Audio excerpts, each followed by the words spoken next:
This week's best MMA bets, we're talking UFC 314. I'm going to give you guys my lock of the week, my most confident picks on the card. We'll talk favorite underdogs, Degen Props of the night, and then finish it out with the parlays.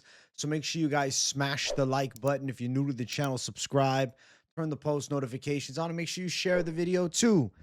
Last week was irritating. I'm pissed off about last week. Davey Grant was my savage dog lock on this show. Fight gets canceled following the weigh-ins because Willie Cat, running scared, didn't want to step in the cage with my savage dog lock. Is what it is. We look for a quick notice replacement with Uran, ends up going to shit. So on this show, 6 out of 7 of the savage dog locks, but we'll include the replacement because of the last week mishap. 6 out of 8. Percentage is still high, and I'll tell you this much. My confidence much higher here than the last-minute underdog replacement that we threw down last week. So we are doing another savage dog lock. I'm keeping the thunder coming, my people. It's not stopping.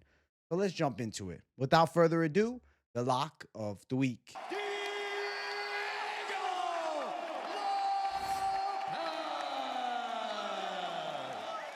Diego Lopes and new champ savage dog lock for UFC 314. I've been planning on locking Diego probably since Sunday night when I dropped the full card picks. But like I told you guys, if you tune into the live streams, I wanted to sleep on it. I wanted to make sure that I was settled on this side because I won't lie. I got some other underdogs that we'll talk about in the favorite dog section, which I think are all really live to cash too. But the reason I like Diego Lopes is he's a primed right now momentum, surging up the ranks and, getting this big spot against a Volkanovski who's been put to bed in his last 2 fights. Diego Lopes is going to have a size advantage over Volkanovski. He's also going to be a little bit over 6 years younger than Volk. Stylistically, I have to say I'm favoring the Lopes hand speed over modern day Volkanovski. Lopez's jiu-jitsu is very slick. He's a high-quality grappler. Volkanovski does have relatively good wrestling and strong top pressure, but he's not exceptional in that area. He's quite good, I'll say.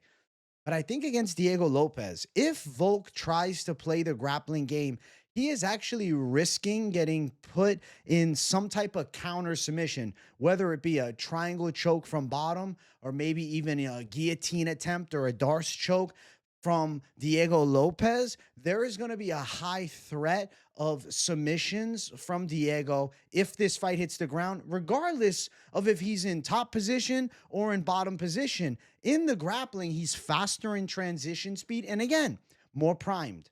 Trickier submission artist in general, even against a prime Volk, he's got better submission threats for sure.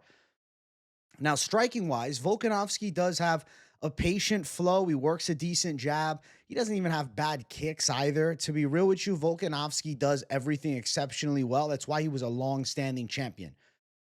But at 36 and a half, okay, we'll count the half, he's lost 2 fights back-to-back, both knockout losses.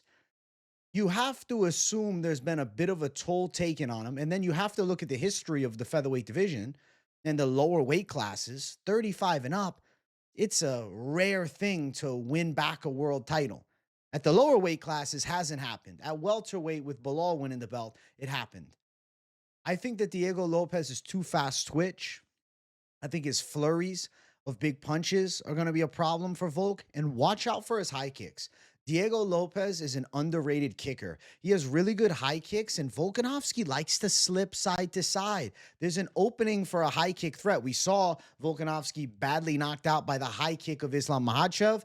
Diego Lopes could land a high kick, even if it's to the guard, that could potentially stumble a Volk. And then I could see Diego attacking with that ferocious blitz of big shots that he likes to do, and finding some clean punches and putting Volk down. But I'm also going to drop this take on more than just if the fight ends inside of the distance, because I think, a lot of people are like, okay, Lopes knockout or Volk can win it on the cards. I'm telling you guys right now, Diego Lopes is in more than good enough shape to work 5 hard rounds. Against Brian Ortega, Look at the finish of round 3. He was not breathing heavy. He could have gone 2 more rounds. Now, in a 5-round fight against Alexander Volkanovski, he's had the growth of the big Brian Ortega fight. He's had some time to get better since then, 6 months. And this is his first fight as a 30-year-old man. He's no longer in his 20s. And I feel like for a lot of guys, you hit that 30 mark, you're really entering the prime. And I think Diego Lopes right now is a very hard matchup for Alexander Volkanovski. I believe he can win this fight by outworking Volk over 5 rounds or a knockout finish. It depends really upon which version of Volkanovski do we have. Is this the Volkanovski that beat Yair Rodriguez? Because then it's a fucking dogfight. But I still think Diego Lopes beats him. But if it's the Volkanovski that I'm assuming it's going to be, who's taken some damage from bad losses back to back. And those are, at the very least, even if it's not a physical detriment, which I believe it is, it's definitely a mental detriment. There has to be just this little bit of doubt that Volkanovski previously never had. I think that Diego Lopes is going to beat Volk and send him on a 3-fight losing streak. And it was just too obvious for me to avoid. Plus 110 for Diego Lopes, if you're playing it now, I think that the odds could end up getting closer. They were getting close yesterday. It was around minus 105 for Lopes. Ever so slight underdog status, possibility of a line flip as we get to fight day. Now, as far as the degenerate side, if you're like, okay, I want the money line, but I also want to prop something up, I think Lopes is very live for an inside distance win. It's plus 175 for inside distance, but I'm really not telling you to bet it. I like money line better. Plus 500 for that decision call and submission at plus 550. There's a chance of Lopes getting a sub here. A Volkanovski that gets touched with a few big shots on the feet, looks to mix in some wrestling, and Lopes with a counter sub is not a crazy outcome. You guys remember many years ago now, Volkanovski locked in the death guillotine by Brian Ortega. I could see Diego Lopes finishing the job with a similar technique if we end up getting into that type of scramble / position. I love Diego Lopes' chances here. I couldn't pass up on the Lopes call. People have been calling it. They guessed that I'd be locking Lopes. I think that it makes sense to me, man. Dream, believe, and make it happen. I like the chess piece a lot, and I feel like his time is now. I have to go with the savage Diego Lopes showing improvements fight to fight, and I think that we're going to see his best performance ever and a growth inside of the octagon as he slays the dragon in Volkanovski, who outside of losing to Topuria and Makhachev, pound for pound, top caliber guys, he ain't losing to anybody in the UFC. But Father Time wins every battle. And I think that Lopes has met Volkanovski at the right point, and I think it's Lopes time now. I'll say Diego Lopes and new champion, and damn, I think it's going to be a badass fight. I can't wait for the main event, and holy hell, now that I call Diego Lopes the Savage Dog Lock, we got hella skin in the game. It all comes down to the main event now, so guys can join me for the fight companion, and we'll watch this Savage Dog Lock go to work all together. Now, I do want to talk about my most confident picks on the card. I'll bring them up on screen. Actually, I'm going to drop a special 5th one at the end. You guys know I like to save one. Let me pop out the Zin so I can relax and talk about some of these most confident picks and elaborate why. So first up, you see it on the screen, Paddy Pimblett. Oh, Paddy the baddie. I don't think a 39-year-old or nearly 39-year-old Michael Chandler is taking Paddy Pimblett out.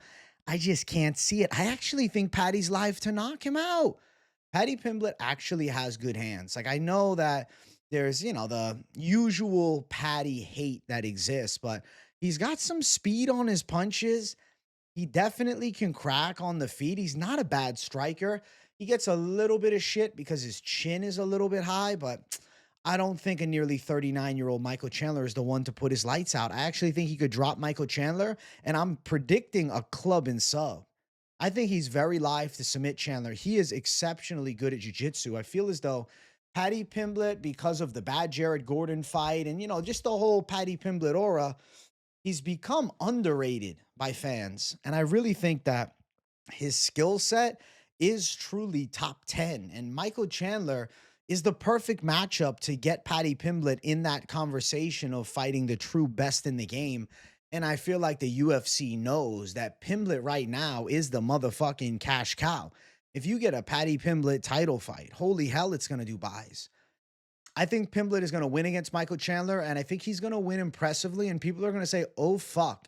When he beats Michael Chandler more impressively than Charles Oliveira did the last time, there's going to be some real respect on the Paddy Pimblett name, and I anticipate a massive fight for him after this one. But just looking at the odds for this fight, because we got to focus on what's coming, -150 for Paddy Pimblett, not a bad money line. He opened actually as a slight dog last month. So if you sniped him as a slight dog last month, I think you're living lavishly.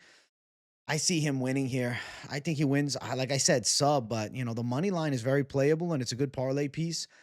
Plus 220 range, 240 range for that submission. If he gets a knockout, it's around the similar range, plus 220-ish to plus 260.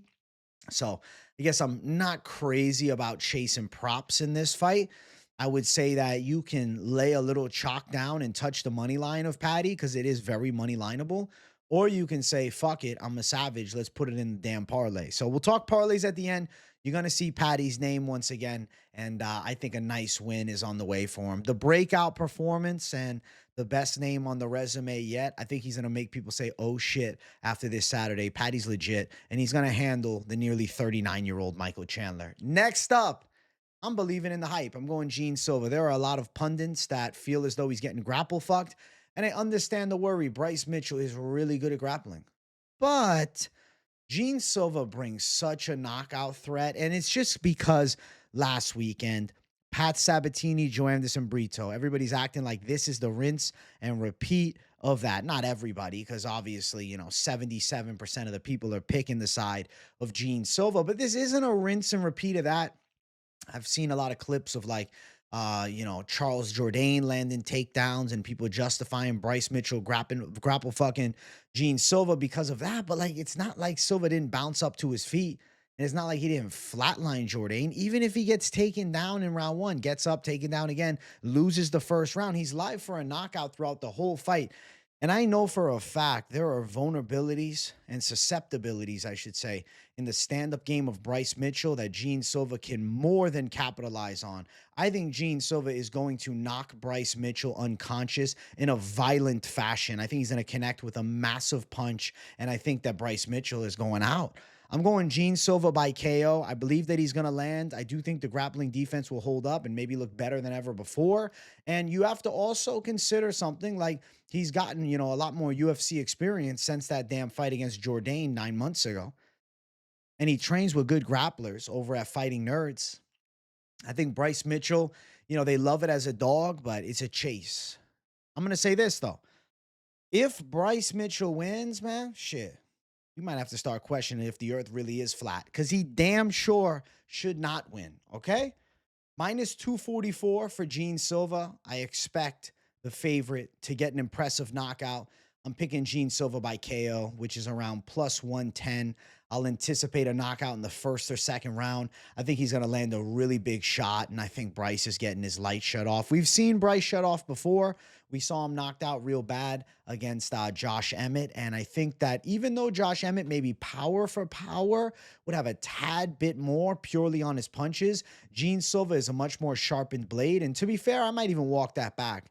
Gene Silva probably punches harder than Josh Emmett. I think Gene Silva is getting a sick KO and setting himself up for like a legitimate contender fight in the later stage of 2025. So breakout performance incoming, 2 back-to-back breakout performance. Actually, 3 back-to-back breakout performance calls by me. I'm going Gene Silva. I'm going violent KO. Love Bryce Mitchell. He's a fucking madman, and I think he's funny as shit, but Gene Silva is a monster. And Bryce is not passing this test. He's not getting Sabatini'd, you know what I'm saying? Like, I don't think that we're going to see a fraud checking on Gene Silva. Not by Bryce. No, I'm going KO for Silva. Next up, this one, the lines suck. But, you know, at -900, I do think Chase Hooper beats an aging Jim Miller. I think it's a certainty. He's got a physicality advantage. He's a younger guy. He's on a 4-fight win streak. And Jim Miller's recent wins have been against lesser opposition than what Chase Hooper brings to the table. So I anticipate Chase Hooper to look pretty good. I think submission is live, but the tag is not worth playing at minus 120. Decision is also quite live. That's plus 275. Miller's been submitted only 3 times, but to be fair, he's been submitted 3 times. And Chase Hooper's a really good grappler, man. He's slick as fuck with his jiu-jitsu. And I'm personally thinking that he does take home a sub, but decision is not out of this world insane. So could potentially, consider if you want to play both as far as the prop goes and maybe ride with that because, him knocking out Jim Miller, less likely. But I will say minus 800 is a very overly inflated line. I don't agree with a minus 800 tag, right? It would be a lot more exciting at minus 400 even, but it is what it is. Chase Hooper should win. The reason that there is maybe a small percentage of doubt on Chase Hooper is because Jim Miller, legendary 41-year-old savage for sure. But it's also because Chase Hooper is like a little goofy guy. It's like if Chase Hooper had Nate Diaz's fucking vibe, then I guarantee you everybody would be like, yo, Hooper's a lock. They wouldn't be questioning it. But it's because Chase Hooper is on that NMF list, the nicest motherfucker list in the fight game, that people doubt him a little bit more. But he's filling his frame out. He's getting better at striking. He handles an aging Jim Miller, and I think he probably gets a submission win. His jiu-jitsu is exceptional. So we're riding with him. Let's keep going. Next up, Marco Tulio. I love me some fucking Tresean Gore fights, but damn, I can't pick him. This Brazilian is more crafty. This Brazilian is more technically sound, and arguably he's the more powerful hitter too. So Tresean, where's his advantage? You going to catch him in a ninja choke? Just gillies all day? Tulio's going to just put himself in a gilly training with Shoot Their Box Diego Lima. I like Tresean Gore. I do. But I really think that Tulio is probably going to be too technically sound and too powerful. Tresean leaves openings on the feet, though he's very slick and explosive. I think he gets clobbered with some big hits, and I think inside distance is very live for Tulio. The line sucks, though. It's minus 160, KO plus 100. Of all the most confident picks, like I really don't love this one because I have a disdain for the odds being this wide in my brain. I see this fight as a minus 200 type line, but I still feel as though my confidence has to be high on Tulio because I believe he's just simply put the sharper fighter. And I think that will give him a victory for certain here. And Tresean Gore's wins are against the lowest caliber of guys in the middleweight division. Not saying Tulio's beaten anybody elite, but I do think Tulio shows relatively high potential. And I think that handling a Tresean Gore and probably knocking him out seems nearly a certainty here for the Brazilian prospect. So we're going Marco Tulio. He should not only be better at striking, but he should also be much more efficient even in the grappling department. And then the special edition, you guys know I like to bring the fifth. We'll bring it up on screen. Sean Woodson. Yeah, I think Sean Woodson's boxing up Dan Ige. I know people love the Ige underdog story, but man, he's at a huge range disadvantage. Sean Woodson was an amateur boxer. He's got 30-plus amateur boxing matches. He's good with his striking. He's hard to hit. He's getting better each and every fight. Dan Ige doesn't really have a wrestling edge here. Could he time a takedown or two? Maybe, but Sean Woodson's frame makes it damn hard to get him to the mat.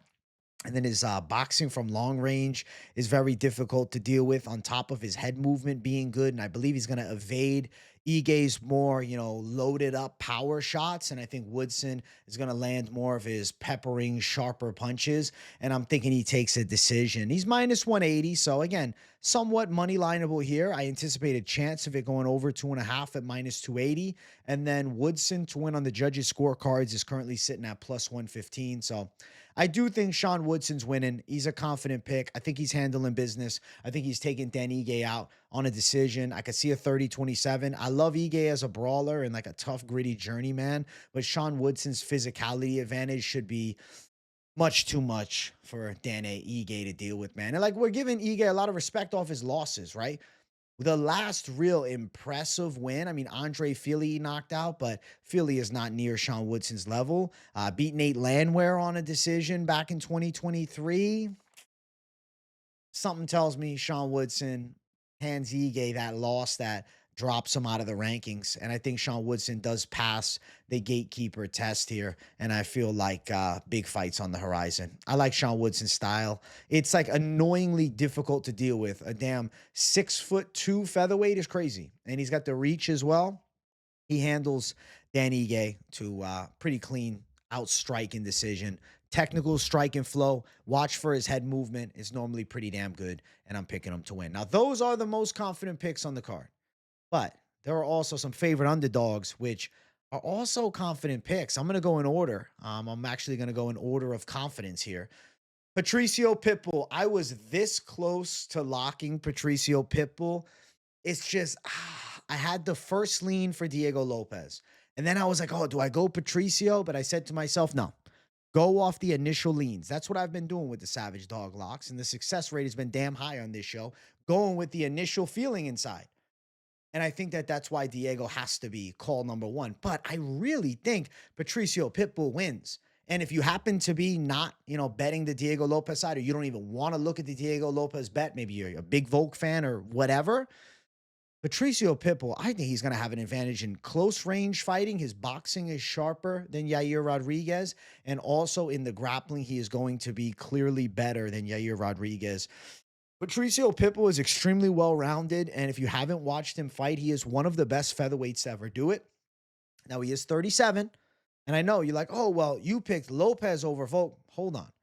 Lopes is a surging contender. We have seen Yair Rodriguez checked at the highest level time and time again. I know for a fact Patricio Pitbull has better jiu-jitsu / grappling / wrestling than him.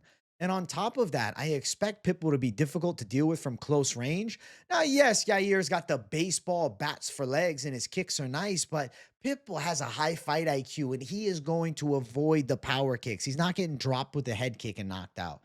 I think he's going to close that distance well. I think he's going to slowly pick apart a Yair Rodriguez, and I do think he's very live for a finish in this fight as well. And Pitbull making people say, oh shit, he's actually here to stay.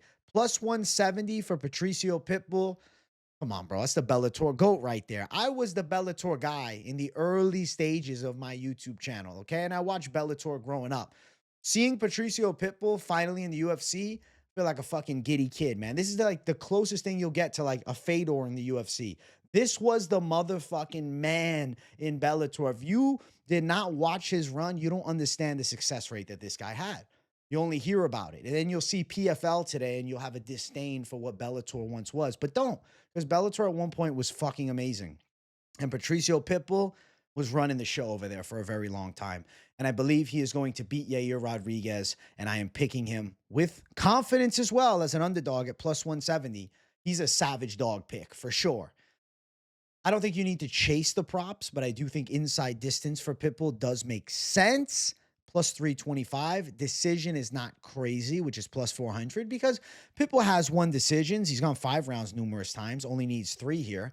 And I see a possibility of him taking on the cards, but I don't know, man. Pitbull debut in the UFC, I think he wants something sensational. And a finish against Yair Rodriguez, who has shown an obvious hole in his grappling, I think it kind of sets up the beautiful play of him getting this fight to the mat and absolutely showing the grappling dominance and the level that he has. Not that he can't knock Yair out on the feet, because he can.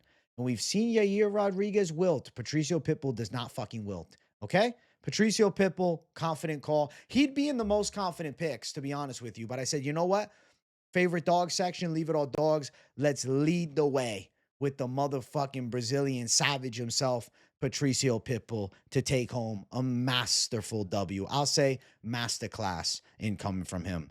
Next up, we got Dom Reyes. Oh, shit. This one makes me nervous. But the reason that I like Reyes is the career resurgence has been nothing short of spectacular. 2 straight wins.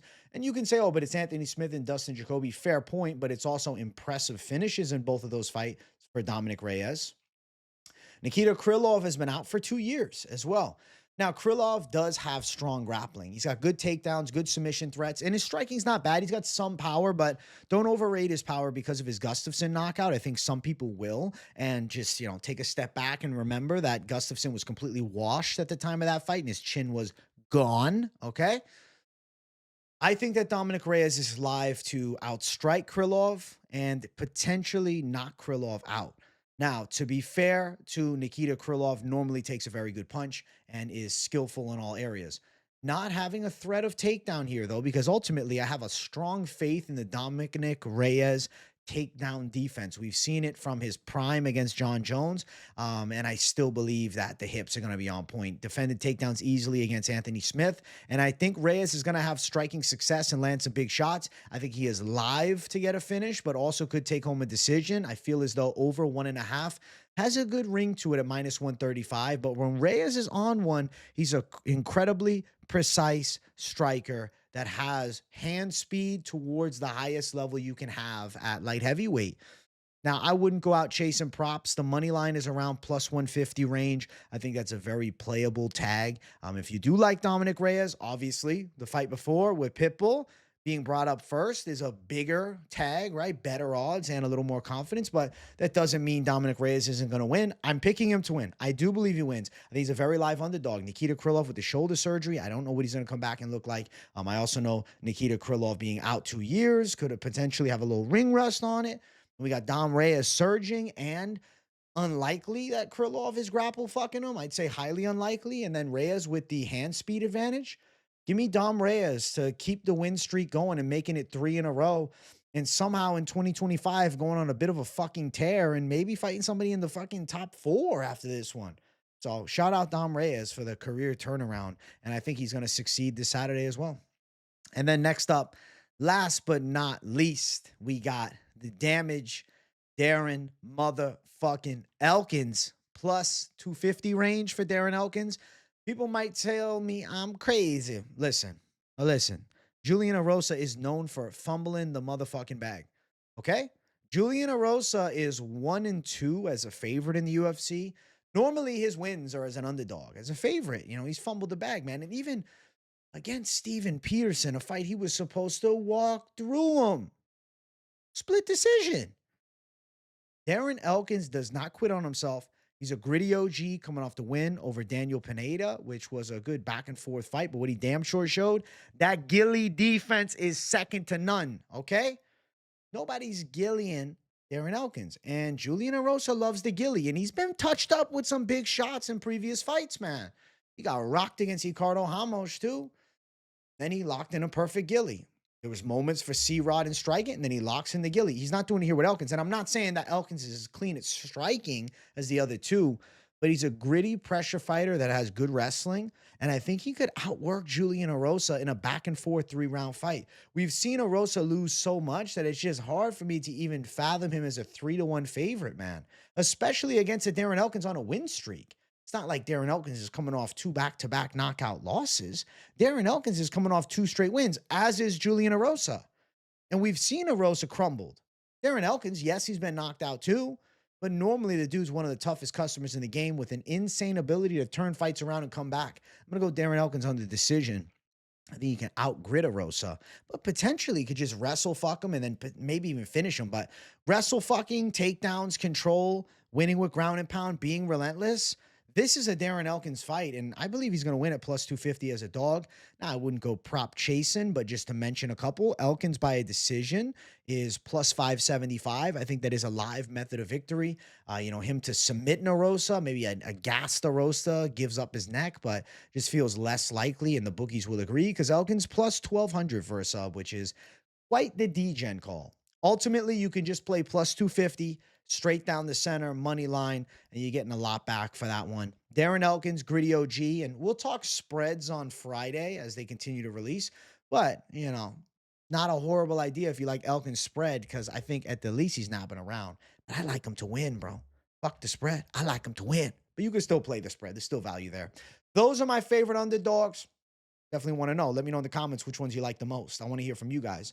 I do want to talk a little bit about Degen Props of the night, but really this section is not focused on degeneracy. This section is focused on accuracy of an overcall that has just spoken to me. Nora Cornolle, Hailey Cowan, over 2.5, -200 seems relatively high likely. And then the prop to go with it is Cornolle by a decision sitting at +150. I think Hailey Cowan's tough enough to survive. She could land some takedowns. I do think that decision seems like a damn near guarantee here, but I said damn near because there's no guarantees in fist fighting. Always remember that. When I look at Cornolle, though, more vicious striking. Like Cornolle, as far as women's fights goes, I feel pretty good about her, but I worry about her wrestling. That's the one thing. But it's not like Hailey Cohen's a good wrestler, and she ain't fought in 2 years. So Cornolle could also potentially be something to look at if you're looking for a value, just to mention it. Not in the most confident picks, but still a very live pick. I do think she wins a decision, though. So, you know, you can play a little plus 150, overs minus 200. I like the chances of Cornhole getting it done, okay, on the judges' scorecards. Not a violent finish. And then the next up, more Degen call, which the odds for it actually don't intrigue me. The odds a little bit earlier in the week, yeah, they still were not great.